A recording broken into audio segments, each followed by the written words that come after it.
Bonsoir à tous. Donc ce soir, je veux vous accueillir et on dirait qu'il y a cette odeur de joie dans la maison de Dieu ce soir. Amen. Et je veux aussi accueillir tous ceux qui nous regardent en ligne. Vous aussi, soyez les bienvenus parmi nous. Et je crois que ça serait bon qu'on entretienne cette joie. Parce que nous réalisons que nous étions loin, mes frères et sœurs, non ? Nous étions loin. Ce Dieu-là, dans l'Ancien Testament, il était caché.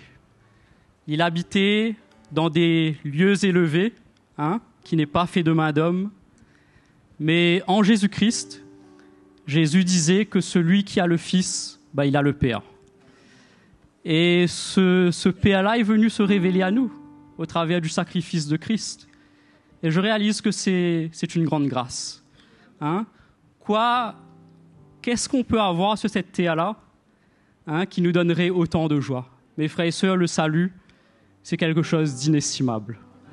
Et la bonne nouvelle, c'est que non seulement le Seigneur n'est plus caché, il s'est révélé à nous, mais par sa parole, il se révèle encore à nos cœurs.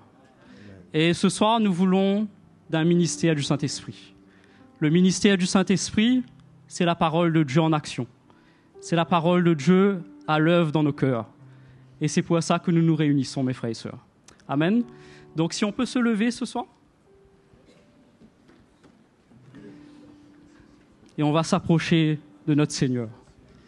Seigneur, quelle grâce. Quelle grâce, Seigneur. Parce que, c'est vrai, nous étions loin. Mais par le sang de Christ, tu nous as rapprochés. Et tu nous as donné une vie nouvelle.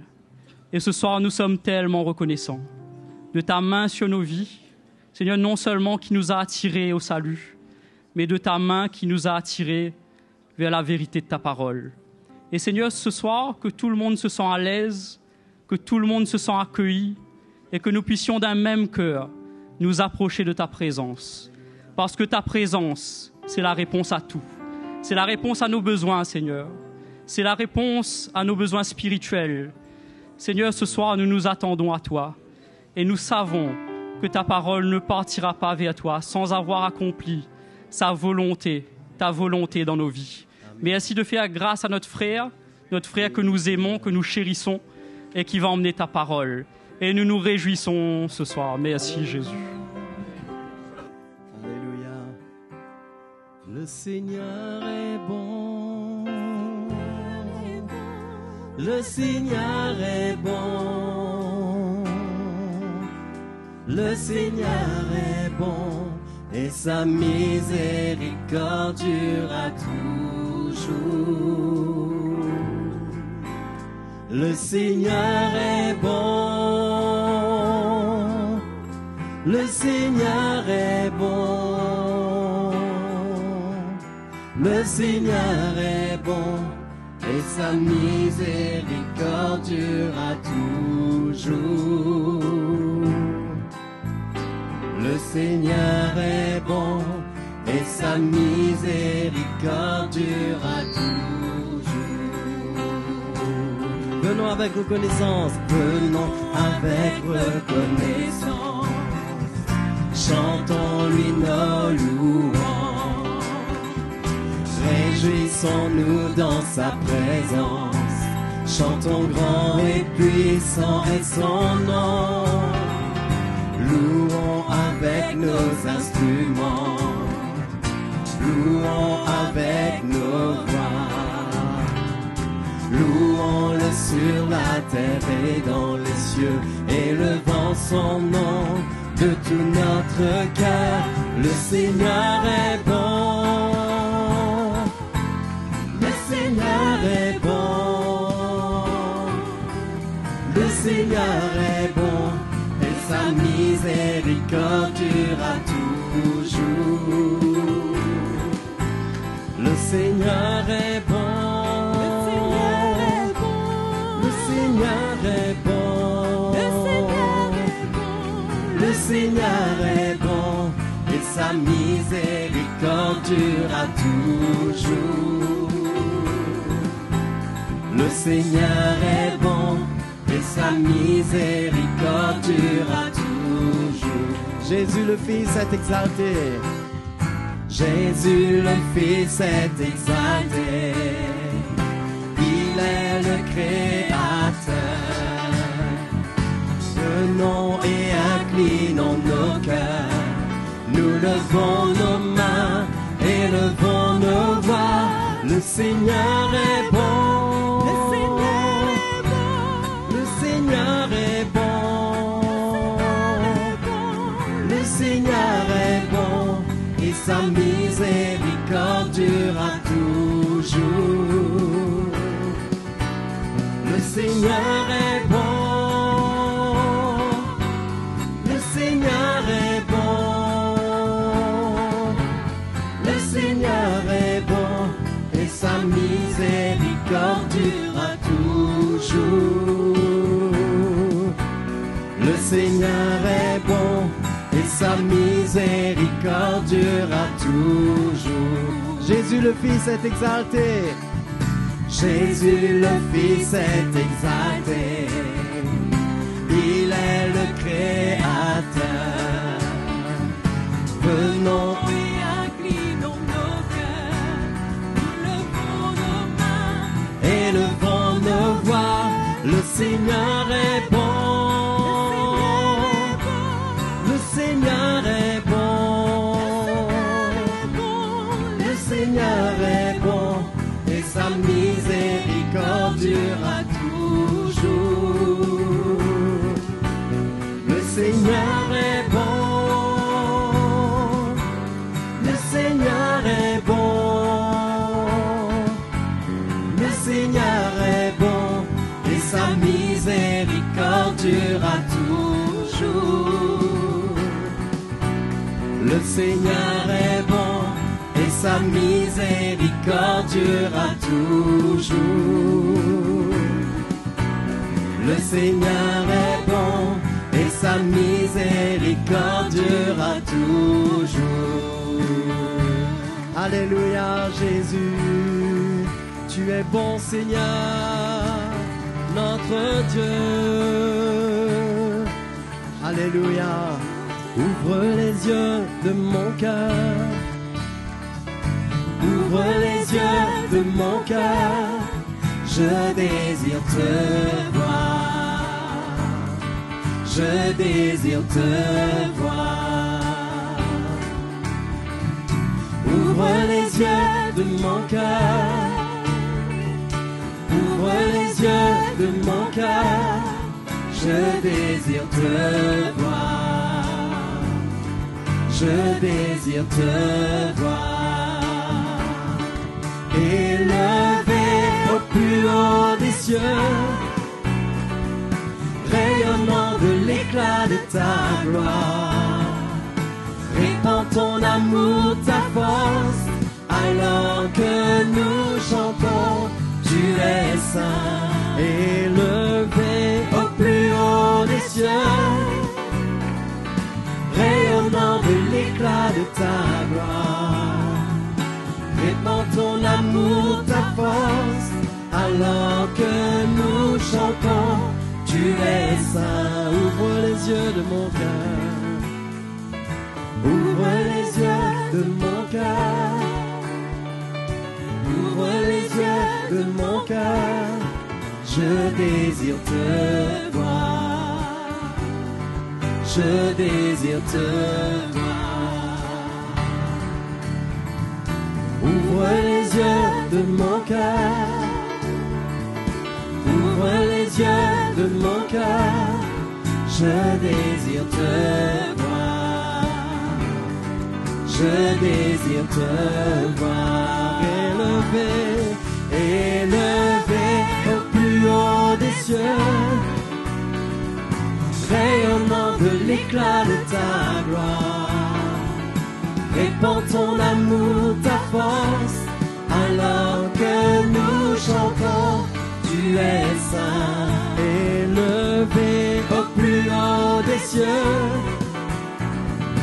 rayonnant de l'éclat de ta gloire, répands ton amour, ta force, alors que nous chantons, tu es saint.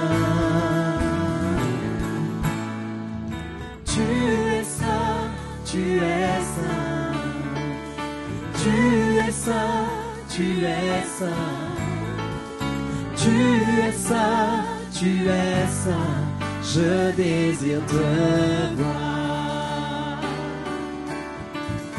Tu es saint, tu es saint. Tu es saint, tu es saint. Tu es saint, tu es saint, je désire te voir. Tu es saint, Seigneur Jésus. Tu es saint, tu es saint. Tu es saint, tu es saint. Tu es saint, tu es saint, je désire te voir. Nous chantons, tu es saint, Seigneur. Tu es saint, alléluia. Tu es saint, tu es saint. Tu es saint, tu es saint, je désire te voir. Alléluia, Seigneur Jésus. Oh merci mon Dieu. Merci Seigneur, car tu es saint et tu nous rends saints, Seigneur. Alléluia, nous t'adorons Jésus. T'adorons Seigneur. Nous t'adorons notre Dieu.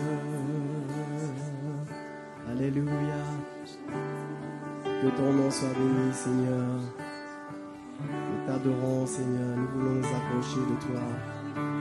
Nous voulons que de nos cœurs sorte, Seigneur, la louange pour toi ce soir. L'amour que tu nous as donné, Seigneur Dieu Tout-Puissant. Alléluia.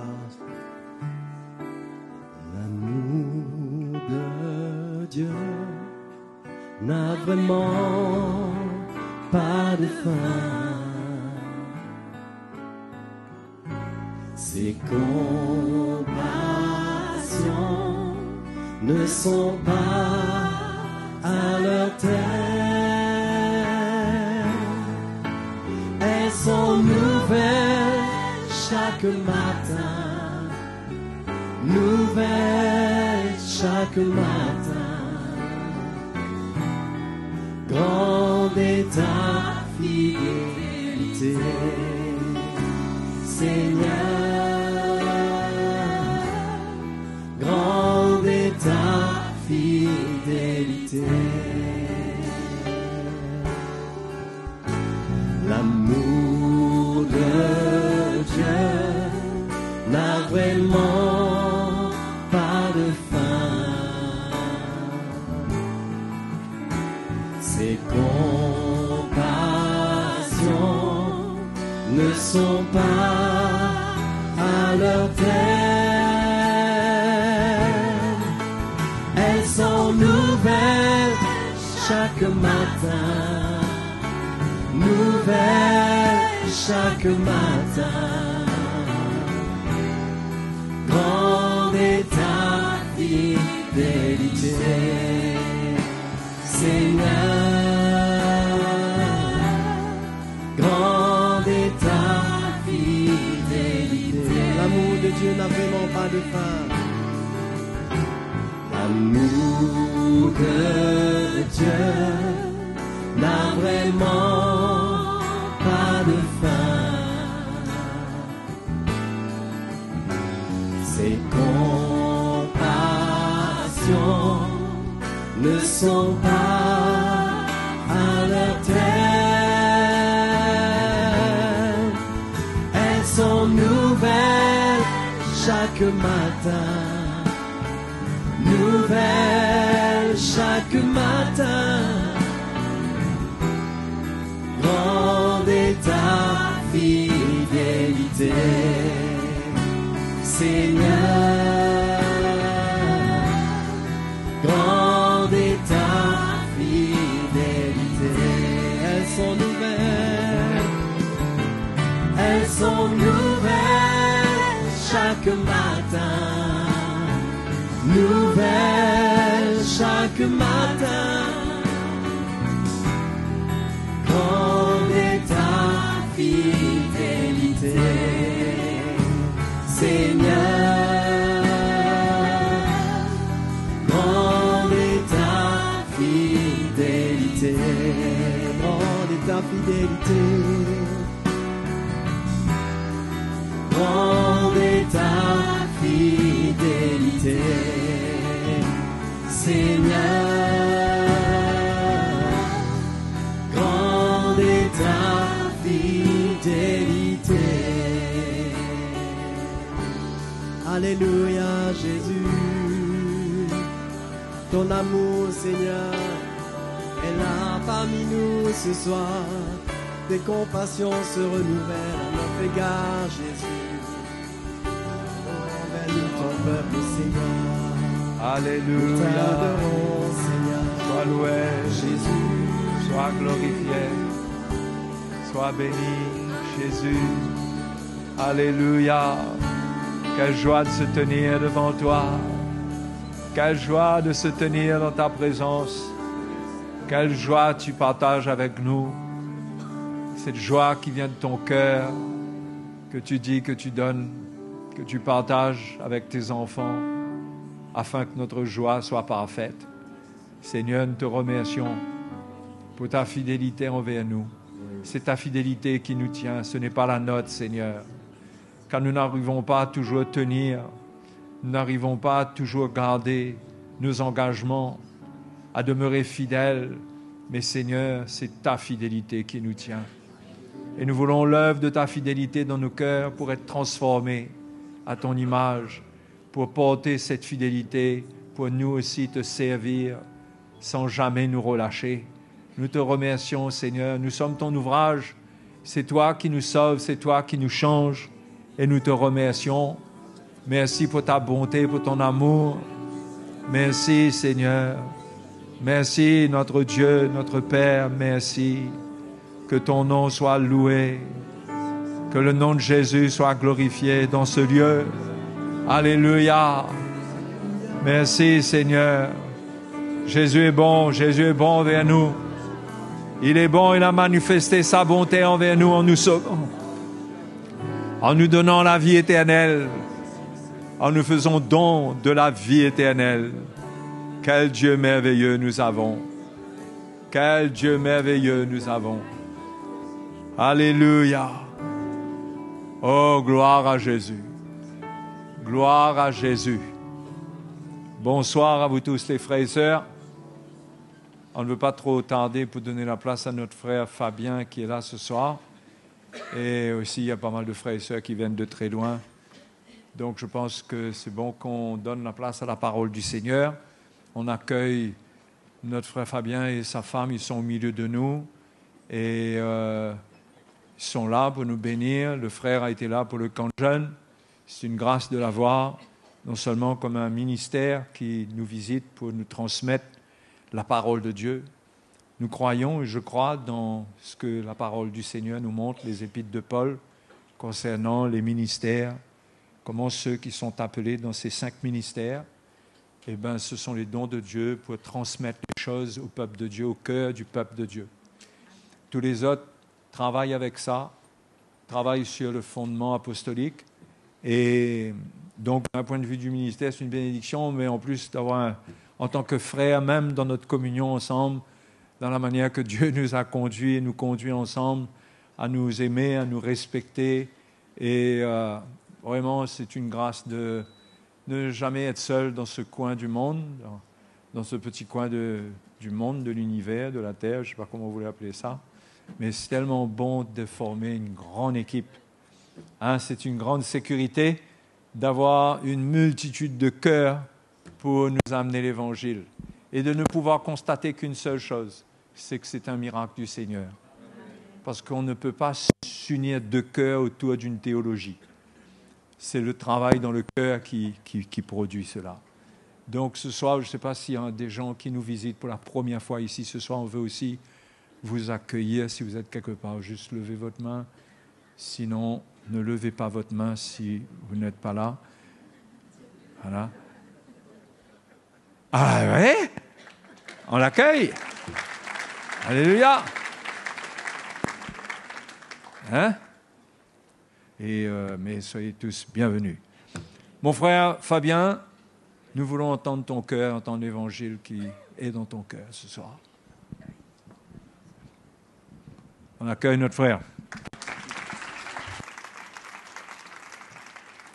Merci Jocelyn. Alléluia. C'est bon. Bonsoir à tous, frères et sœurs. C'est toujours une immense joie pour moi de me retrouver parmi vous. Et ce soir, je suis accompagné d'un renfort. Il y a mon épouse Mylène qui est là. Donc, je me sens un peu plus affermi. Et vraiment, je prends ces moments très au sérieux et comme la grâce que Dieu nous donne d'être parmi la famille de Dieu ici. Et quand j'arrive ici, je témoigne, je peux voir la fidélité du Seigneur, comment il construit son Église. Et comme Jocelyn vient de dire, il dit, je bâtis mon Église, et il a fait des dons à l'Église avec les ministères qu'il nous accorde. Et ce n'est pas l'œuvre d'un homme, mais c'est l'œuvre du Seigneur lui-même. Et c'est avec crainte et beaucoup de respect que j'apprécie. Le Seigneur m'a donné un cœur, la grâce d'être assis sous le ministère apostolique et aussi de travailler ensemble avec des frères qui sont appelés de Dieu dans le ministère. Et pour moi, c'est un grand privilège et une grande grâce. Et je peux vous dire qu'en me retrouvant ici en communion avec mon frère Jocelyn, j'ai dit ça aux jeunes. J'ai dit, mais vous ne réalisez pas la grâce que Dieu vous donne d'avoir un tel don parmi vous. Et vous savez très bien que nous, on n'est pas là en tant que serviteurs de Dieu pour élever les hommes ou quoi que ce soit, mais on sait apprécier les dons que Dieu nous donne. En tout cas, moi, je le sais. Apprécier ce que Dieu met parmi nous. Et j'écoute les enseignements, je passe mon temps à m'édifier et je comprends comment dans ce corps, on a besoin des uns et des autres. Je voulais juste vous dire ça, parce que c'est très facile d'être tellement habitué avec les hommes de Dieu et d'écouter et de passer à côté, mais il faut vraiment réaliser quelle grâce Dieu nous donne. Ce n'est pas une question d'être d'un homme, c'est une question d'onction que le Seigneur place au milieu de son Église. Alléluia. Je vous salue de la part de Frère Mickey et de tous les anciens de l'île Maurice. Et on est là pour représenter l'Évangile. C'est ce qu'on fait, du mieux qu'on puisse. C'est avec ce cœur-là qu'on est là. Et on a passé une semaine vraiment merveilleuse avec les jeunes. Et je réalise comment j'ai parlé pendant quelques jours avec les jeunes. Et il y a quelque chose qui a marqué mon cœur et qui reste sur mon cœur pour l'Église pendant que j'étais avec les jeunes. Et je regarde et je réalise combien j'ai parlé un petit peu comment avec les jeunes concernant leur moment de découragement et tout cela. Et cela est resté sur mon cœur et je voudrais comme si faire une suite juste pour l'Église, pour avec vous, parce qu'on en a tous besoin d'être encouragés. On a tous besoin. Et quand je lis un petit peu dans les épîtres, dans les actes des apôtres, je vois le cœur des apôtres, ce qu'ils faisaient. Et on voit comment, dans les livres des actes, on voit comment Barnabas et Paul, ils sont partis dans les églises pour fortifier les disciples, fortifier l'esprit des disciples, les exhortant à persévérer dans la foi et disant que c'est par beaucoup de tribulations qu'il nous faut entrer dans le royaume de Dieu. Cela se trouve dans Acte 14, le verset 22. J'ai juste parcouru cela pour vous donner une idée de l'œuvre de Dieu et comment, parce qu'il trouvait bon d'aller fortifier et encourager les disciples à persévérer, parce qu'il y a des tribulations, il y a beaucoup de choses qui se passent et finalement, on a tous besoin d'être encouragés dans les diverses situations dans lesquelles on traverse quand on a commencé ce chemin avec le Seigneur. Et j'ai pris comme illustration pour juste qu'on puisse réaliser le cœur de Dieu, comment le Seigneur voit nous quand on traverse dans nos épreuves, dans nos tests, dans nos moments difficiles, comment le Seigneur voit cela. Et qu'est-ce qu'il fait quand il nous voit traverser dans nos épreuves et qu'on est découragé? Pourquoi l'Esprit de Dieu a fait mettre par écrit cela dans sa parole? C'est parce que lui, il est en contrôle et il sait comment nous faire sortir. Comment sortir de nos découragements? J'ai pris l'exemple, vous savez, il y a tellement de choses qui se passent dans nos vies qu'on peut être découragé, beaucoup de circonstances. Mais une des circonstances aussi, c'est quand on fait face à l'opposition, à l'incompréhension, à beaucoup de choses qui se passent. Et on voit comment dans le livre des rois, il nous donne un épisode, si je peux dire ça comme ça, où un homme de Dieu, un prophète, le prophète Élie, qui a été puissamment utilisé par Dieu, et il a mis au défi les 450 prophètes de Baal, et Dieu a répondu. Il a été vraiment courageux et il n'avait pas peur. Et maintenant, arrive un moment donné où Jézabel, la femme d'Akab, envoie un message de menace. Et ça a emmené à voir que Élie était un homme comme nous. Et à un moment donné, il était utilisé par le Seigneur, mais à un moment donné, il a eu peur, parce qu'il est dans sa chair comme nous. Et une situation a tout chamboulé, et il est arrivé à décourager et à fuir, à avoir peur. Et on peut réellement bien parcourir avec le Seigneur, mais il y a des situations qu'on n'arrive pas et on a besoin de ressentir qu'on dépend de Dieu et qu'on a besoin de sa grâce. Qu'on a besoin de sa force. Personne n'est à l'abri comme si on est très fort, on est capable, mais on a besoin de comprendre que dans ces moments, le Seigneur nous emmène à tourner vers lui, à rechercher son cœur et à apprendre comment lui, de quelle manière il veut nous soutenir et nous faire traverser ces moments-là. Ça peut être la maladie, ça peut être l'opposition, ça peut être beaucoup de choses qui se passent dans nos vies. On a tellement de situations qu'on a besoin de cet encouragement pour savoir comment sortir dedans. Et ce ne sera jamais par notre capacité, ce ne sera jamais par notre moyen, ce sera toujours à la manière de Dieu.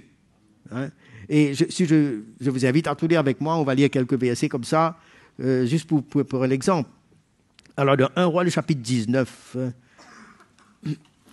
et on commence, disons, le verset 1er nous explique comment Akab rapporta à Jézabel tout ce qu'avait fait Élie, et comment il avait tué par l'épée tous les prophètes.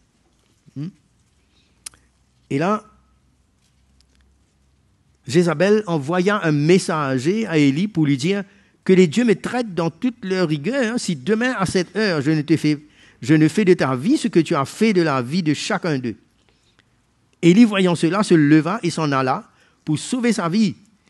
Il arriva à Beersheba, qui appartient à Juda, et il laissa son serviteur. Et puis il alla dans le désert où, après une journée de marche, il s'assit sous un genêt et demanda la mort en disant « C'est assez. Maintenant, Éternel, prends mon âme, car je ne suis pas meilleur que mes pères. » Il se coucha et s'endormit sous un genêt, et voici un ange le toucha et lui dit « Lève-toi, mange, parce que là, ça c'est le verset 5, et il lui a préparé quelque chose pour le fortifier. » Donc, je vais revenir à ce verset-là, ici, où Élie a eu peur. Et il nous dit que, voyant cela, il se leva et s'en alla pour sauver sa vie. Et il y laissa son serviteur. C'est comme s'il a fait une conclusion sur sa vie. Tout est terminé. Il n'a plus rien à faire. Circuler. C'est un peu ça. Et ça, c'était sa conclusion à lui. Et dans cette situation, il arrive qu'il a peur, il est découragé, et il ne sait plus, comme s'il voit maintenant, il ne sert à rien. À cause de cette situation maintenant, il a oublié toute la manière que Dieu s'est utilisé de lui. Et là, il a pris par lui-même sans voir ce que Dieu veut faire. Souvent, quand on arrive à ces choses-là, on regarde tellement l'ampleur des situations qui arrivent et on commence à décider par nous ce que nous, on doit faire avec notre vie. Parce que là, il a eu peur de la menace de Jézabel Et il a oublié la manière que Dieu s'est servi de lui. Et là, il commence à dire, mais il demande la mort. Hein? Il résigne tout. Il abandonne tout. Il oublie le plan de Dieu, il oublie la manière que Dieu l'a choisi. Et là, il demande la mort et il dit, mais c'est assez. Comme si c'est lui qui va décider si c'est assez. Avez-vous remarqué ça?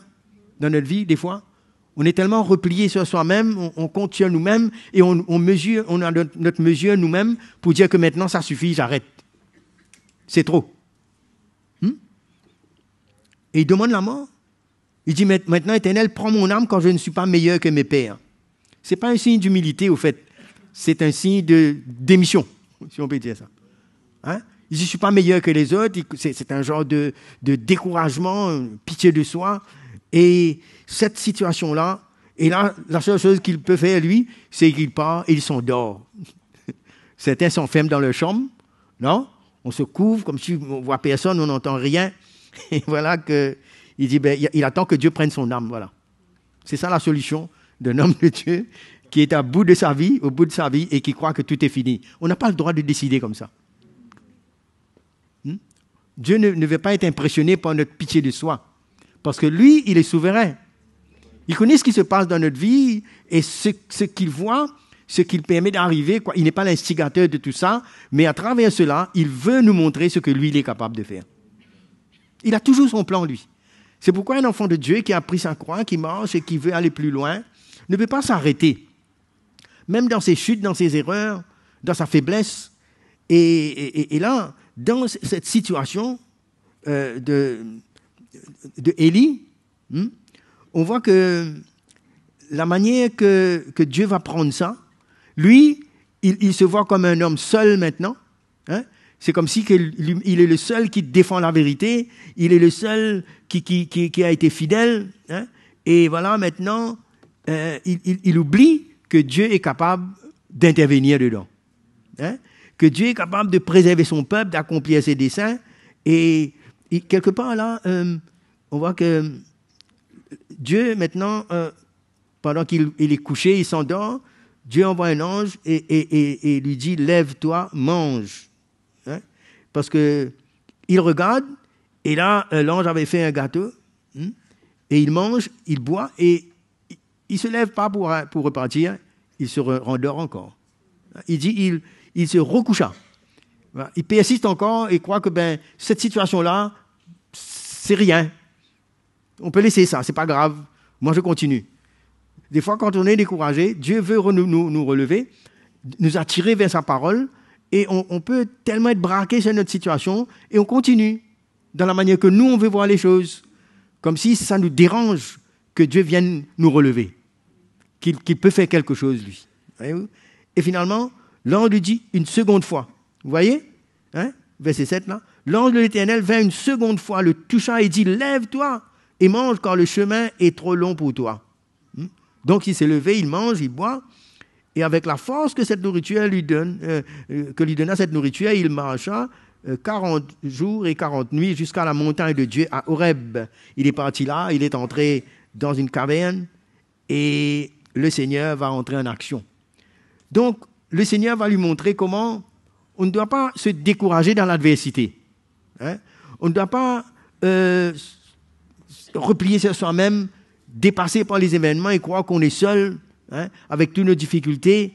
Mais on a besoin d'avoir confiance dans le Seigneur, dans sa souveraineté, parce que c'est lui qui nous appelle. Mes frères, mes sœurs, c'est comme cela. Et il était... Il y a une place où... Là, il nous dit, mais... le verset 9, et il entra là dans la caverne, et il passa la nuit, et voici la parole de l'Éternel lui fut adressée en ces mots, que fais-tu ici? Comme quoi, Dieu, c'est pas son plan qu'il soit là dans cette caverne, en train de dormir, et Dieu va l'interpeller, mais qu'est-ce que tu fais là? Dans cet état-là? Hein? Est-ce que tu es satisfait là? De te replier sur toi-même, de pleurer sur toi-même et d'être découragé, de voir la vie en noir et de demander la mort, de démissionner. C'est ça le plan de Dieu pour toi? Qu'est-ce que tu fais? Ça nous montre aussi l'intérêt que Dieu a pour nous. La question qu'il pose, c'est comme quand Adam est tombé, il dit, où es-tu? Non? Dieu va toujours nous interpeller pour savoir où nous sommes, parce que lui, il a un plan. Et là, la réponse qu'il va donner, hein, la réponse qu'il va donner ici, il va dire, mais j'ai déployé mon... voilà, le verset 10, « Et j'ai déployé mon zèle pour l'Éternel, le Dieu des armées, car les enfants d'Israël ont abandonné ton alliance, ils ont renversé ton autel, et ils ont tué par l'épée tes prophètes. Je suis resté moi seul, et ils cherchent à m'ôter la vie. » Donc, je suis seul. Je suis seul à être fidèle. Moi, j'ai déployé mon zèle. Voilà tout ce qui s'est passé.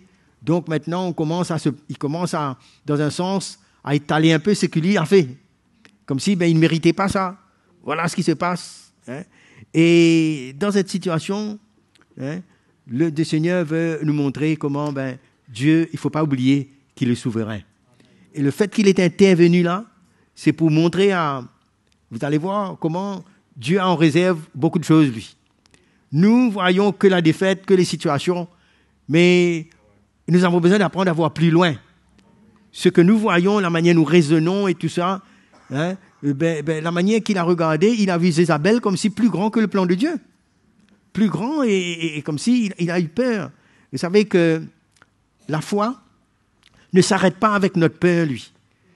Ce que Dieu a, sa parole, on est humain, on peut être intimidé, avoir peur, mais la foi que Dieu nous donne va nous emmener à surmonter tout ça. C'est pourquoi il nous dit, prenez courage, hein? J'ai vaincu le monde, j'ai vaincu. Hein? Et Dieu va rentrer dans cette situation. Il lui dit, mais sors et tiens-toi dans la montagne devant l'Éternel, et voici l'Éternel passa. Hein? Alors là, dans cette situation, le Seigneur va lui montrer que malgré tout ce qui s'est passé, lui, il a en réserve un plan que Élie ne savait pas. Est-ce que nous savons cela? Que Dieu, dans son plan, dans la manière qu'il nous voit, il ne s'arrête pas avec nos limites, avec nos conclusions, avec nos raisonnements. Hein? Lui, il n'est pas comme nous, pour que nous arrêtions et nous commençons à faire nos plans, à dormir et à raisonner. C'est fini maintenant. D'où est-ce qu'on sort tout ça? D'où est-ce qu'on sort toutes ces paroles? D'où ça vient, ça? L'Esprit de Dieu qui est en nous, la Bible nous dit, c'est un esprit de consolation. Dans Romains chapitre 15, il nous parle du Dieu qui est le Dieu de la persévérance, non? Et de l'encouragement, de la consolation. Ce qui fait que dans n'importe quelle situation que nous nous trouvons, Dieu aura toujours un dernier mot à dire là-dedans. Toujours. Donc, depuis avant même que la tribulation, les situations viennent, on doit être fortifié dans notre cœur et de savoir que ces choses-là ne sont pas la fin de notre vie. Quelqu'un m'entend? Non, ce n'est pas la fin de notre vie. Le diable va nous dire ça. Lui, il va croire que tout est fini. Une situation, je crois, là, je suis fini. Là, c'est la limite maintenant. Comme quoi, Dieu même ne peut rien faire dedans. Mais mes frères et sœurs, l'Évangile nous apprend que Dieu est souverain. Même si on chute, on tombe quelque part, ou une situation, une opposition, n'importe quoi, Dieu a un moyen pour nous ramener. Mais il a besoin de nos cœurs. Il a besoin qu'on se soumette et qu'on obéisse à son plan. Hein? Lui, il va dire, oui, moi j'ai déployé mon zèle, j'ai fait tout ça. Vous savez, des fois, on peut chercher notre propre mérite. Pour croire que ce qu'on a fait, ça n'aurait pas dû arriver, parce que moi je suis comme ça. On n'a rien donné à Dieu, qu'il nous doit quelque chose en retour. C'est lui qui est au-dessus de tout. Et il est capable de nous faire sortir de là. Et là, on voit comment, vous savez, c'est un exemple extraordinaire de voir que là, le Seigneur lui dit, mais sors-toi et je vais passer. Hein? Et là, dans ce verset 11, il nous dit l'Éternel, et devant l'Éternel, il y eut un vent fort et violent qui déchirait les montagnes et brisait les rochers. L'Éternel n'était pas dans le vent, et après le vent, ce fut un tremblement de terre. L'Éternel n'était pas dans le tremblement de terre, et après le tremblement de terre, un feu. L'Éternel n'était pas dans le feu, et après le feu, un murmure doux et léger. Ça, quand il a entendu ça, il a commencé à envelopper son manteau et il sortit. Dieu est tout-puissant. Nous pouvons le connaître comme celui qui fait des miracles, des prodiges, des choses spectaculaires. Il peut guérir, il peut faire beaucoup de choses. Mais au milieu de tout ça, hein, la puissance de Dieu, il est souverain, il est grand, mais la manière que Dieu a voulu rencontrer Élie, c'est pas dans toute cette puissance, dans tout cela. C'est comme aujourd'hui, on peut, dans la présence de Dieu, on voit des guérisons, des miracles, il y a beaucoup de choses qui peuvent se passer, mais Dieu, lui, il veut nous rencontrer personnellement. Il veut, au milieu de tout ça, vous savez, on peut avoir vécu des miracles, des grandes choses, mais dans ces moments de découragement, dans ces moments-là, qu'est-ce qu'on a besoin? Est-ce qu'on a besoin de voir un miracle spectaculaire ou est-ce que Dieu, n'est-ce pas, veut nous attirer vers lui? Ce qu'on peut interpréter ici dans ce moment où il nous dit il y a eu un murmure, un murmure doux et léger après le feu. Ce moment-là, c'était un moment spécifique. Pas de tremblement de terre, pas de feu, tout ça n'était pas suffisant. Il a fallu un moment où cette présence du Seigneur dans une relation intime, personnelle avec Dieu. Et souvent, Dieu veut nous emmener là, dans le moment de découragement, dans le moment de faiblesse. Il veut nous emmener dans un état où nous sommes à ses pieds, dans une relation personnelle, pour nous apprendre cela. Tous les miracles que Élie a fait, toutes ces choses, de manière qu'il a défié le feu du ciel, etc. Maintenant, dans cette situation, il avait besoin de la présence de Dieu, dans une relation personnelle, intime, pour entendre la douce voix de Dieu venir le relever là, pour qu'il voie le plan de Dieu dans sa vie.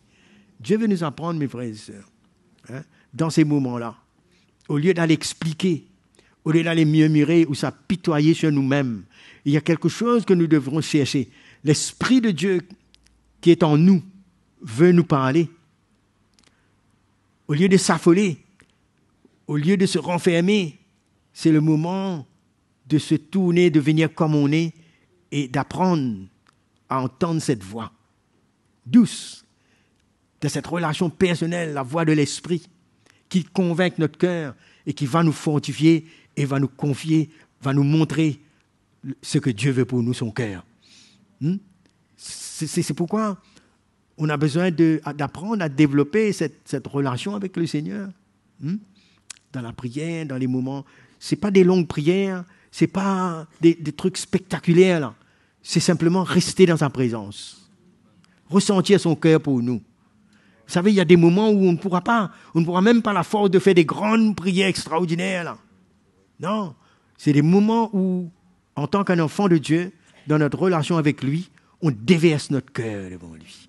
Il nous dit le tremblement de terre, tout ça, Dieu n'était pas là-dedans, là, mais il nous dit que quand Élie l'entendit, il enveloppa le visage de son manteau, et il sortit et se tint à l'entrée de la caverne. Il enveloppa son visage. Ça me fait rappeler un petit peu comment Moïse dans la présence de Dieu, mais voilà. Et c'est un signe pour nous de savoir respecter et d'apprécier la présence de Dieu. Le voile est déchiré maintenant, mais Jésus nous dit que maintenant, on est nous-mêmes une habitation de Dieu, n'est-ce pas? Dans notre cœur. Et on a besoin vous savez, nous, en tant qu'enfants de Dieu, on a besoin de discerner, de réaliser qui nous sommes et la présence de Dieu en nous. Et de chercher au fond de nous-mêmes cette voix de l'Esprit qui nous parle. Pour nous encourager nous-mêmes. Vous savez, quand David, dans sa prière, il pouvait parler comment quand il était abattu. Il s'encourage lui-même.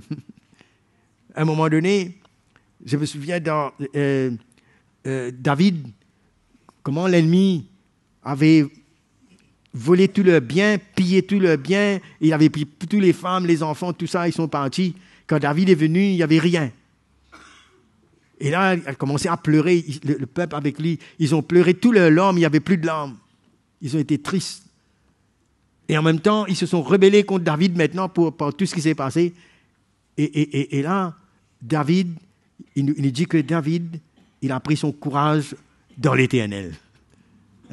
Il a réalisé que son refuge, c'était le Seigneur, et il s'est fortifié, et c'est comme ça qu'il est parti, et il a reconquis tout ce qu'il avait perdu, ramené tout. Mais cela nous montre comment Dieu, dans ces moments, c'est un moment où Dieu veut tourner toutes ces choses pour notre bien. Si on sait. comment puiser, comment aller vers lui. Hein. Et il nous dit que là, une voix lui fit entendre ces paroles. Dieu va lui dire pour une deuxième fois, que fais-tu, Élie? Que fais-tu ici? Hein? Et c'est là qu'il dit, mais j'ai déployé mon zèle et tout ça. Vous regardez ce que Dieu va lui dire maintenant, dans le verset 15. L'Éternel lui dit, va, reprends ton chemin par le désert jusqu'à Damas, et quand tu seras arrivé, tu oindras Hazaël pour roi de Syrie, tu oindras aussi Jéhu, fils de Nimsri, pour roi d'Israël, et tu oindras Élisée, fils de Scapas, pour prophète à ta place. Ça, il n'avait pas vu ça. Comme quoi, Dieu qui est souverain avait son plan. Il fallait que Élie s'arrête un moment. Il fallait qu'il comprenne que le Seigneur, lui, il est en contrôle de tout. Et c'est dans ce moment qu'il a été avec le Seigneur, hein, que Dieu lui révèle maintenant qu'il a des choses dans son cœur, dans son plan. Souvent, nous, on ne voit pas. On s'arrête et l'ennemi veut nous faire arrêter là même. Et on annule tout, on annule le plan de Dieu, on annule tout, on prend des décisions, des fois catastrophiques. Regardez un petit coup. C'est un plan de rétrograde où cet homme demande la mort et c'est fini, alors que Dieu a un plan, parce que lui, il contrôle les nations. Il a voulu qu'il aille oindre Hazaël comme roi de Syrie, hein, qu'il commence à rentrer dans ce plan. Hein, et il nous dit, maintenant, tu oindras Jéhu, hein, comme roi d'Israël et Élisée comme prophète.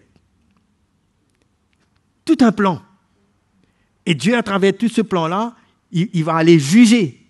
Il va emmener son jugement concernant Jézabel et Akab et tout ce qu'ils ont fait.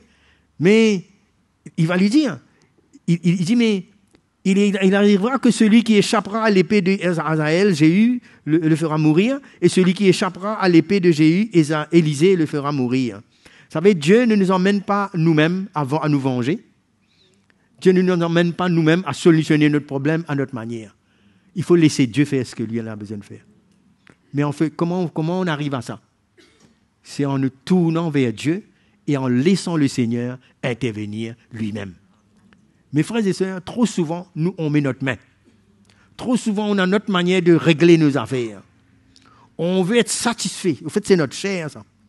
On veut être satisfait. Et quand on n'arrive pas, on se décourage et on se retire.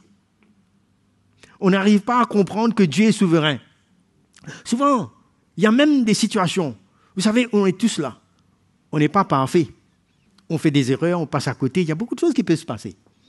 Mais des fois, on peut arriver à avoir une situation où on veut être le justicier nous-mêmes. On veut régler nos affaires à notre manière, sans comprendre qu'est-ce que Dieu veut. Et en faisant ça, on peut se détruire soi-même et on peut détruire les autres aussi. On a besoin d'apprendre à enlever nos mains. Et à ne pas avoir notre manière comme si telle situation ne va pas bien, on va gérer ça nous-mêmes, on va venir apporter notre solution parce que nous, on veut la justice, on veut ceci, on veut cela. Mais c'est lui qui est souverain. Ce que Élie n'a pas vu, Dieu avait fini de voir lui. Il a fini de voir le roi qui allait venir, le roi d'Israël, le roi de Syrie et le prophète Élisée qui va venir et qui va continuer ce que Dieu voulait. Et il n'a même pas pu passer le relais. Il est entré dans une situation où il lui-même décide des choses. Et ce verset nous montre comment Dieu a un plan pour notre vie, il a un plan pour ce monde. Là où tu t'arrêtes, Dieu veut continuer, lui. Il veut te restaurer. Si tu as besoin de repentance, tu vas te repentir, mais il a besoin de travailler pour te relever parce qu'il a un plan. Et on ne peut pas annuler le plan de Dieu par rapport à nos humeurs, à nos incrédulités, notre manière de faire. Ok, on peut avoir peur, ces choses arrivent, mais on ne peut pas sortir dans ce que Dieu veut pour notre vie. Et là, les situations qui nous arrivent, Dieu nous appelle à être fidèles, même si des situations arrivent où on devient impopulaire, les autres ont dit ceci, les autres ont dit cela, c'est comme cette menace-là, mais qu'est-ce qu'on fait avec ça? Est-ce que c'est ça qui doit primer dans notre vie ou c'est ce que Dieu veut? Les hommes peuvent dire ce qu'ils veulent, Mais nous, on a besoin de savoir qu'est-ce que Dieu veut dans notre vie. Qu'est-ce que la parole de Dieu dit dans notre vie. Hein? Et c'est ça qui va primer pour notre vie. Notre vie doit être en ligne avec ce que Dieu veut. Si Dieu veut, pour un moment, qu'on s'arrête, qu'on s'humilie, on se repent, mais on reste à ses pieds. Et ensuite, on n'annule pas ce que Dieu veut. Et là, Dieu a rencontré cet homme et il a été encouragé à reconnaître et il a été emmené à soutenir le plan de Dieu, ce que Dieu voulait mettre pour continuer. Il a compris qu'il n'est pas l'homme de la situation, lui seul. Des fois, quand on comprend, on croit que nous, on est l'homme de la situation. On ne comprend pas qu'il y a toute une armée, tout un corps qui est derrière cela, que Dieu va continuer son œuvre. Moi, j'ai vu des gens découragés parce qu'ils voient des erreurs et tout ça, et commencent à proclamer certaines choses par eux-mêmes, parce qu'ils sont pleins avec leur propre chair, avec leur propre manière de voir, et ils ne comprennent pas que Dieu est un Dieu souverain, et il est un Dieu miséricorde, et il peut faire tout. Il peut tourner les cœurs, et il peut emmener les choses à sa manière. Et il n'avait pas vu ça, lui. Il n'avait pas vu que Dieu avait en réserve Hazaël pour roi de Syrie et pour Élisée comme prophète pour continuer à sa place. Il n'avait pas vu que Dieu avait fini de mettre le roi Jéhu qui allait prendre la royauté en Israël. Tout ça, il n'avait pas vu, lui. Quand on ne voit pas le plan de Dieu, on ne voit pas les dons, on ne voit pas la manière que Dieu veut travailler, on devient aveugle, on est centré sur nous-mêmes et on ne voit pas le progrès de l'Église, on ne voit rien. Vous êtes là même toujours, non? On ne voit rien. Hein? On ne voit que nous. Parce qu'un jour, vous savez, l'orgueil, quand Dieu a commencé à se servir de nous, et on croit que nous-mêmes, on est l'homme de la situation, ou la femme, et finalement, on est tellement braqué sur nous-mêmes, et on devient aveugle, et dès que quelque chose nous touche, on se renferme, et on croit que tout va finir là même. L'Église doit s'arrêter maintenant. Hein? Tout va s'arrêter, parce que nous, on est coincé quelque part, fini. Mais Dieu continue, lui. Hein? Il continue. Hein? Il dit, reprends ton chemin. Hein? Et voilà ce que tu vas aller faire. Hein? Donc, on voit comment Dieu, toujours, il va continuer. Si nous sommes fatigués, nous sommes atteints quelque part, il va nous fortifier, il va nous relever, parce qu'il a besoin de nous emmener là où il veut. Hein? Et il va dire dans le verset 18, regarde là, il va dire, mais bon, je laisserai en Israël 7000 hommes, tous ceux qui n'ont point fléchi devant, les genoux devant Baal et dont la bouche ne l'a point baisé. C'est-à-dire, Dieu, vous savez, il y a des choses que nous, on ne voit pas. Dieu a fini de voir, lui. Vous savez, nous, on est là pour représenter l'Évangile. Mais Dieu, à travers notre vie, il y a beaucoup de personnes encore qui nous attendent là. Hein? Et il y en a ceux qui peut-être sont dans l'ombre aussi. Mais nous devons avoir le regard sur nous. Dieu connaît où sont ces personnes-là, lui. Non? Et même au milieu de son peuple, il sait qui sont ceux qu'il a mis à part aussi. Il y a tout ça là. Ce n'est pas une question de nous-mêmes. Notre vie a besoin de rentrer dans le plan de Dieu pour les choses glorieuses que lui, il a en réserve. Hein? Et Élie n'avait pas vu tout ça. Parce qu'il avait vu des miracles, Dieu s'est servi de lui, mais il s'est arrêté juste avec ça. Hein? Il était comme si centré juste sur certaines expériences qu'il a eues. Vous savez, des fois, quand on fait certaines expériences, ça peut nous prendre la tête et on croit que c'est juste ça qu'il faut. Mais Dieu, il est grand, lui. Il dit, je bâtirai mon église. Nous avons besoin de former partie de ce corps et de participer au plan et à la volonté de Dieu. Dieu nous montre certaines choses aujourd'hui, mais il y a certaines choses qu'il va montrer demain. Il ne nous montre pas tout d'un seul coup. Nous n'avons pas tout le plan de Dieu dans notre tête, nous. Hein? Nous pouvons prier du matin jusqu'au soir, jeûner, faire ce que nous voulons. Dieu fera juste ce que lui, il veut. Et en son temps. Et à sa manière. C'est pourquoi il dit, je bâtirai mon église, des portes de l'enfer, de ce jour des morts ne prendront pas contre lui. Vous savez, toutes sortes de pestes. Qu'est-ce qu'on n'a pas dit sur l'église? Vous savez, il y a des gens qui se découragent parce qu'ils entendent certaines choses sur l'église. Mais non! On a besoin de savoir qu'est-ce qui est dans le cœur de Dieu. L'église va continuer, lui. Vous pouvez faire tout ce que vous voulez, vous n'effacerez jamais le nom de Jésus. Vous ne pouvez jamais arrêter le Saint-Esprit. Vous ne pourrez jamais arrêter cette construction spirituelle que Dieu a dit, je bâtirai mon église. Arrive ce qui arrive. Peu importe les Isabelles, peu importe leur nom, peu importe d'où ils viennent, rien ne pourra arrêter ce que Dieu veut. On a besoin de rester dans son plan. Ne pas s'arrêter. Même vos chutes, vos erreurs, humiliez-vous, revenez. J'ai parlé aux jeunes, j'ai dit comment nous devons venir devant le trône de la grâce, non? Pour être secourus dans nos besoins. Parce que lui, il est un souverain sacrificateur, miséricordieux, non? Il connaît, il sait d'où nous sommes, où nous sommes. Il ne faut pas comme si rentrer dans une situation où nous devenons comme si, vous savez, on peut même développer une attitude où on s'inquiète, on peut vivre dans un stress aussi comme ça, mais on a besoin d'apprendre à déverser tout ça dans la main du Seigneur. Moi, il m'est arrivé des situations où j'ai réalisé que si je continue à réfléchir, à essayer de joindre d'être debout, ça là-dedans, là, ça fait tic, tac, tic, tac, tic, tac.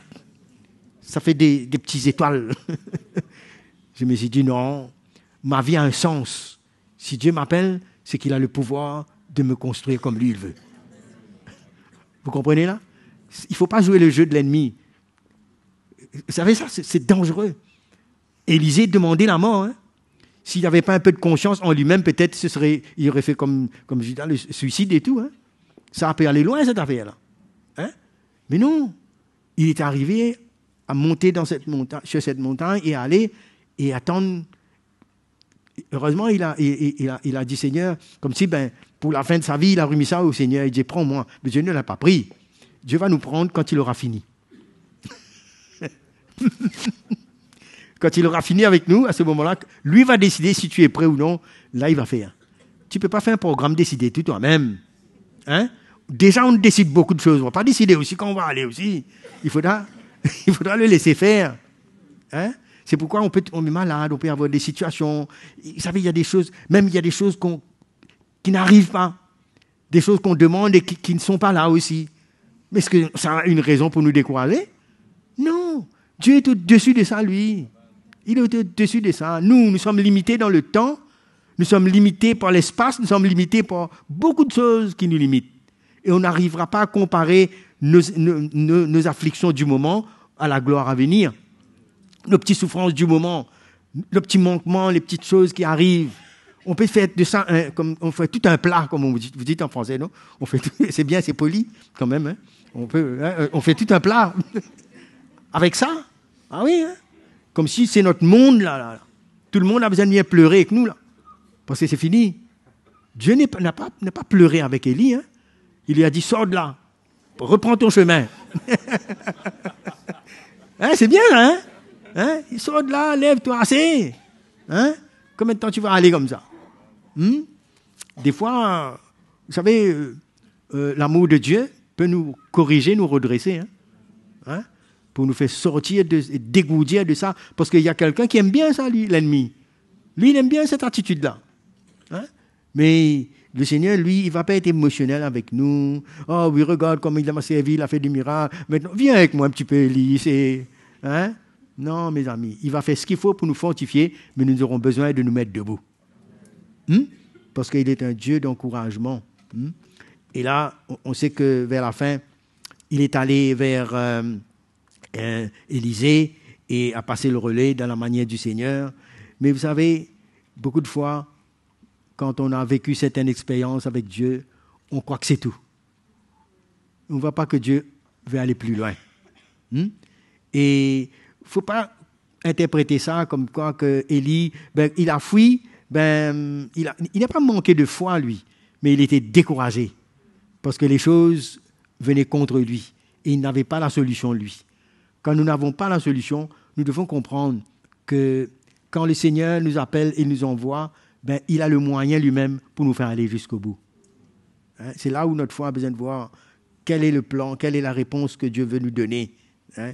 Et vous savez, dans le psaume, peut-être on peut voir ça, dans le psaume 56, j'ai vu ça dans le verset 3 et 4. Hein? On est dans la crainte, on a peur, il y a des situations qui arrivent, mais on a besoin de savoir se confier dans le Seigneur. Hein? Psaume 56. Ce verset 3 et 4 nous dit, là, ce verset.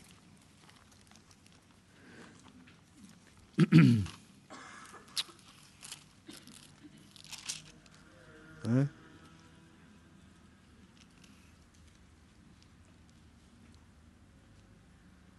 Le verset 4. Quand je suis dans la crainte, en toi je me confie. Je me glorifierai en Dieu, en sa parole. Je me confie en Dieu, je ne crains rien.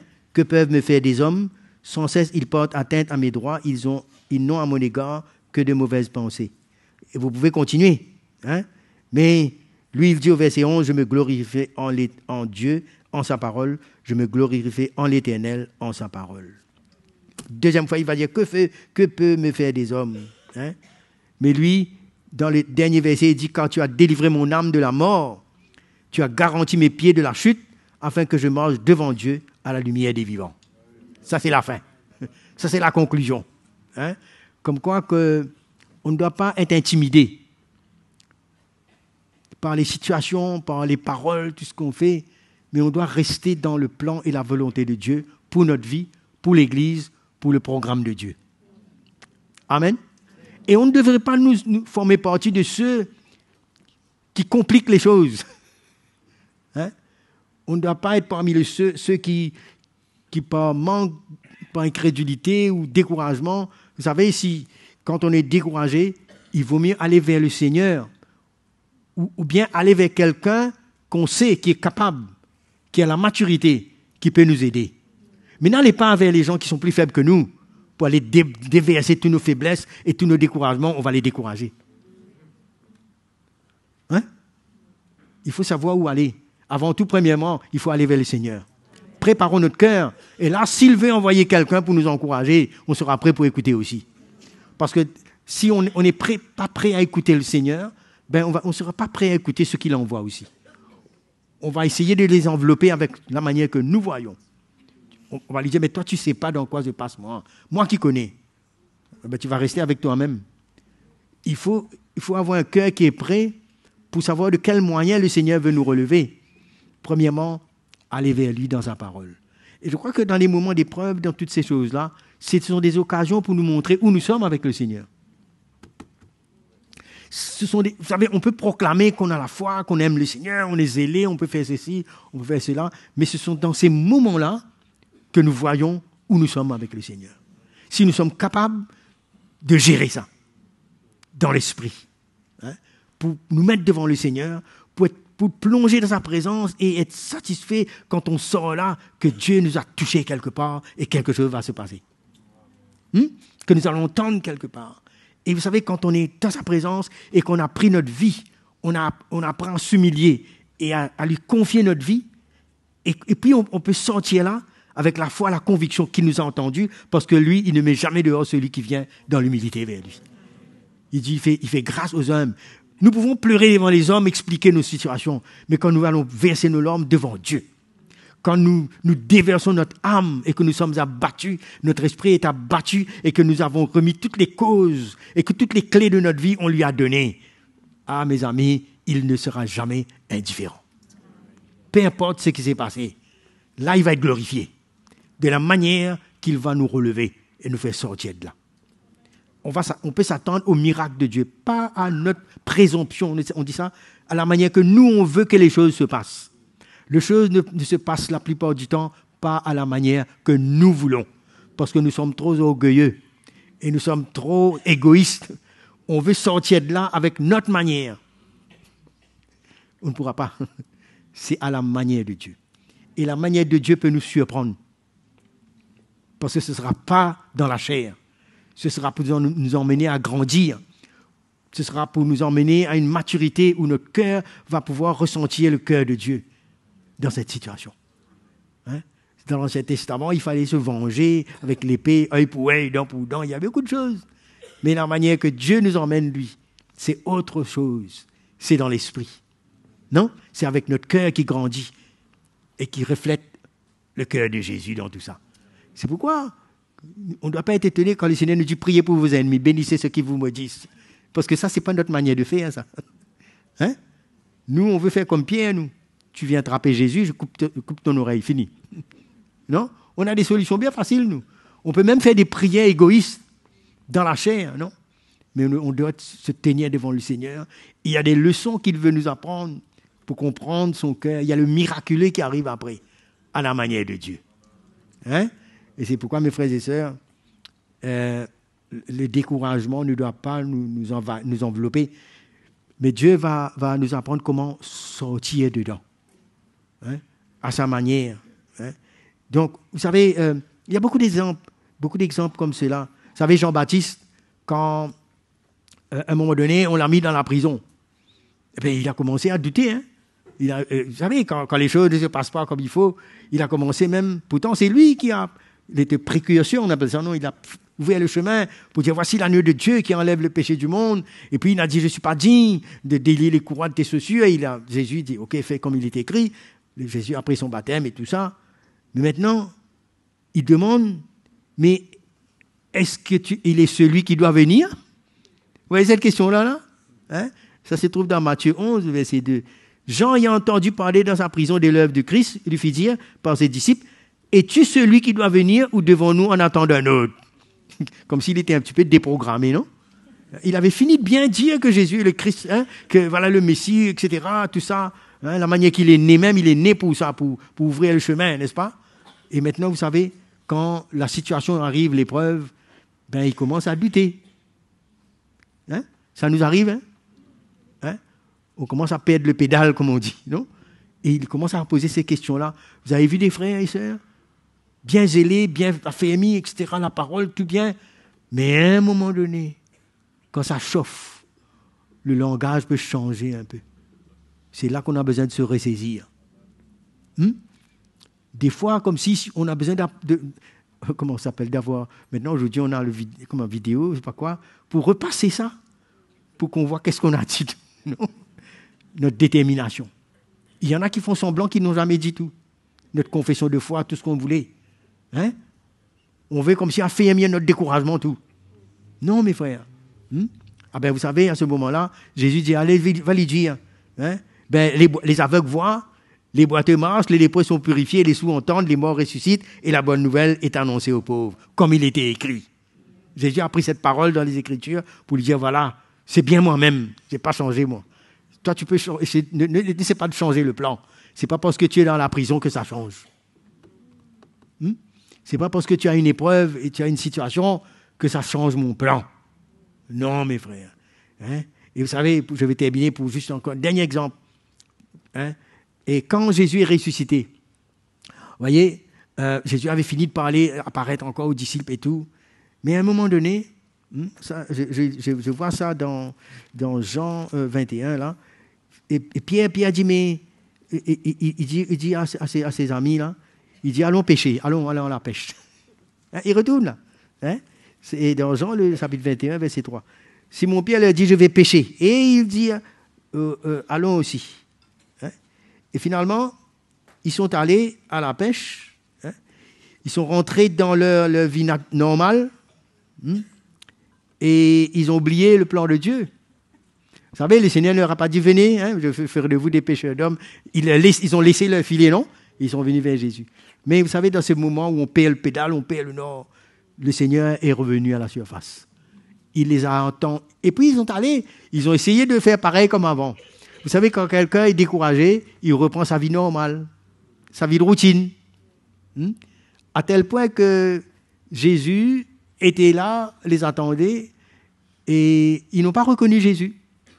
Jésus leur a dit, mais qu'est-ce qui se passe? Ils ont dit, voilà, nous avons pêché toute la nuit. Et là, il leur a dit, jetez le filet. Et là, quand ils ont vu ça, les quantités de poissons et tout, et ils ont dit, c'est le Seigneur. Hein? Et Pierre a dû partir se rhabiller parce qu'il était nu. Il était tellement rentré dans sa routine qu'il n'a même pas pensé à se vêtir pour aller. Donc, finalement, il a dû revenir à son bon sens et il a dû reconnaître. Hein, et ils ont vu la grâce de Dieu. Malgré qu'eux, ils ont perdu la vision, découragés. Mais vous savez, le Seigneur les attendait sur le rivage. Le Seigneur va nous attendre toujours, lui. Avec un miracle. Pour nous encourager encore une fois. Hein. Et ils se sont souvenus de cette pêche miraculeuse après. Ils se sont souvenus que Jésus a multiplié le pain, il fait beaucoup de choses.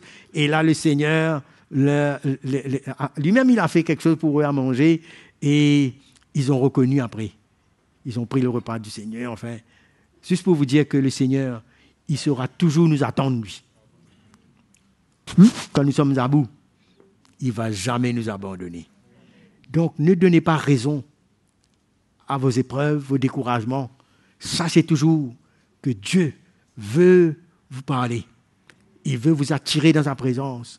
Quand il arrive ces choses-là, c'est le moment pour se mettre devant le Seigneur, pour aller vers lui dans sa parole, pour aller chercher qu'est-ce qu'il veut. Quel est son plan? Ce n'est pas mon plan. Ce n'est pas moi qui va décider que j'arrête. Il y en a certains là qui sont arrivés dans un tournant et qui tournent autour et qui ne réalisent pas que ce que Jésus a fait sur la croix pour notre vie, on ne peut pas décider de notre vie pour arrêter quoi que ce soit. Dieu n'a pas fini. Il faut le laisser continuer. Amen, frères et sœurs. Quelle est la raison qu'on peut avoir pour arrêter avec le Seigneur? Est-ce qu'on a une raison suffisante là? Et il lui dit, lève-toi. Et en plus, le Seigneur, je ne sais pas quel gâteau qu'il a fait pour Élie, mais nous, on n'a pas besoin de gâteau, on a le Saint-Esprit maintenant. Le Saint-Esprit va nous donner la force qu'il faut pour nous parler, pour nous ramener vers sa parole, pour nous emmener à nous humilier, nous repentir et revoir la vision, revoir le plan de Dieu. Amen, frères et sœurs. Qui est découragé ce soir? On peut être découragé, il n'y a pas honte si on est découragé, mais il faut savoir que Dieu ne va pas s'arrêter. Il va nous relever, il va refortifier notre foi, il va nous emmener à ne pas perdre la vision, parce que son but, il dit, mais lui, il termine ce qu'il commence. Il va rendre parfait tout ce qu'il a commencé. Il va achever ce qu'il a commencé. C'est à nous de collaborer avec Dieu. C'était à Élie de collaborer avec Dieu, d'entendre ce que Dieu avait et de se remettre debout.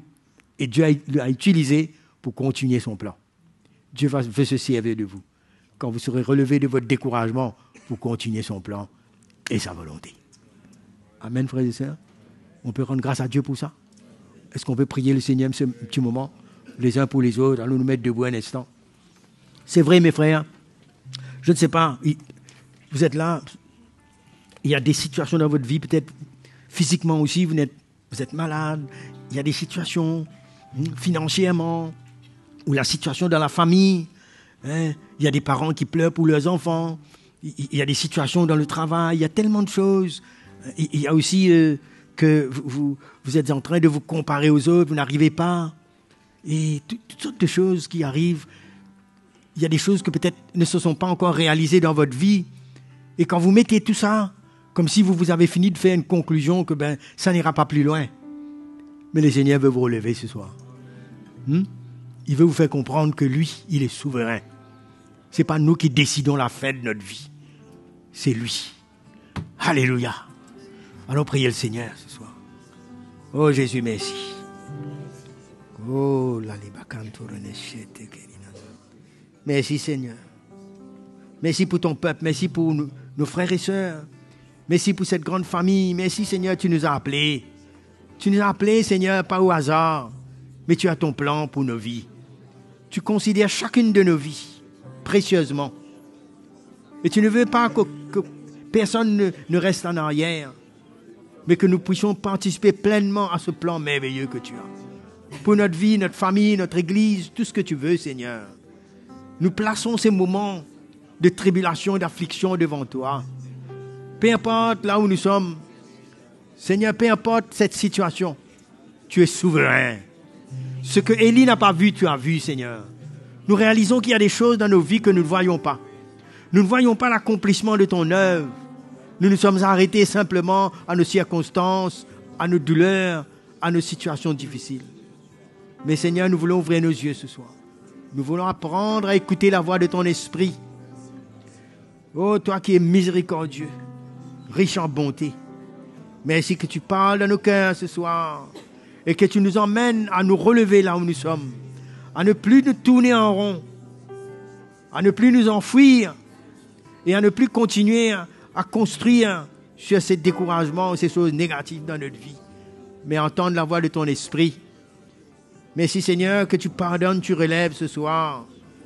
Tu emmènes un frein, un arrêt à ces choses. Et reconnaître que tu es Dieu. Et que tu es au-dessus de tout cela. Et que tu peux faire un miracle, Seigneur. Pour nos vies, pour la gloire de ton nom.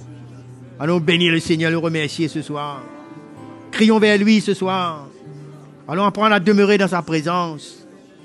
Oh Jésus, Jésus, Jésus. Merci Seigneur. Merci Jésus.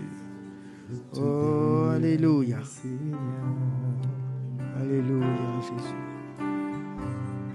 Je te bénirai, Seigneur. Je te bénirai, Seigneur. Avec un cœur reconnaissant, je te bénirai, Seigneur. Avec mes mains levées, ma bouche pleine de louanges,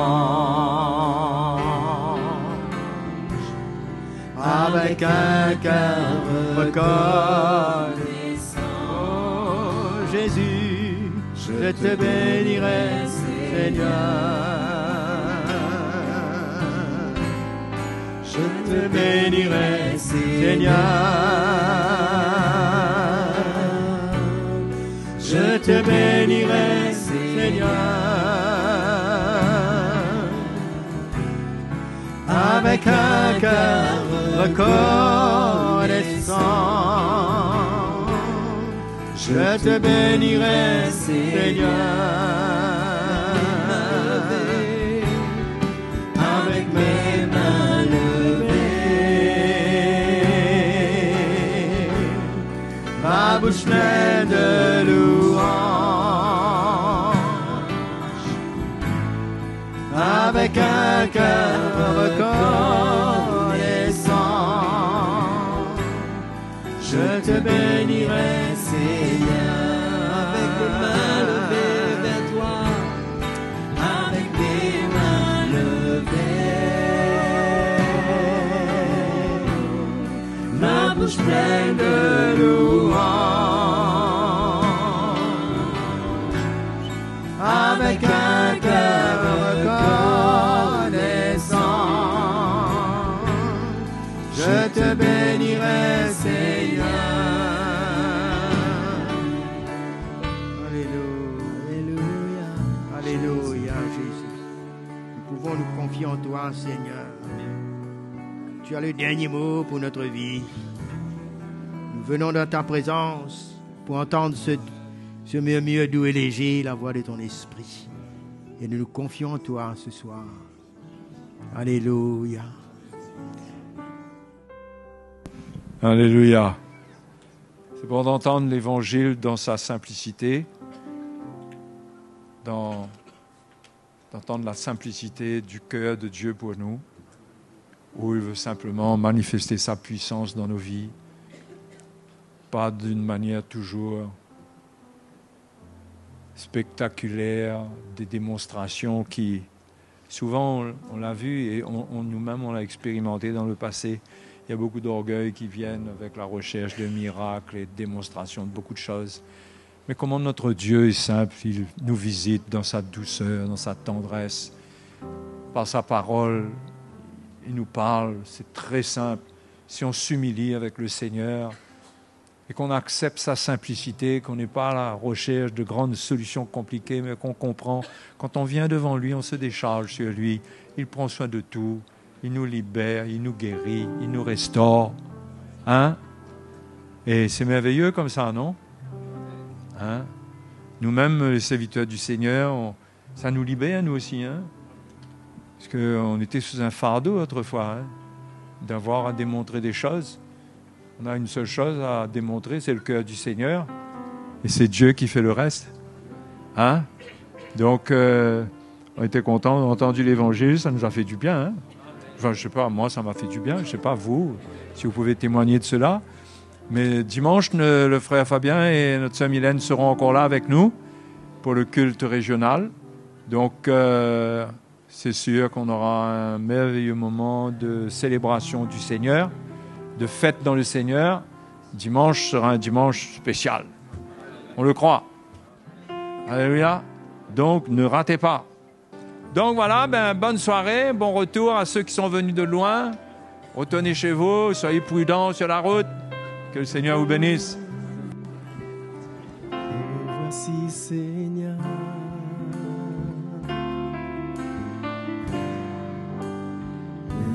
voici, Seigneur.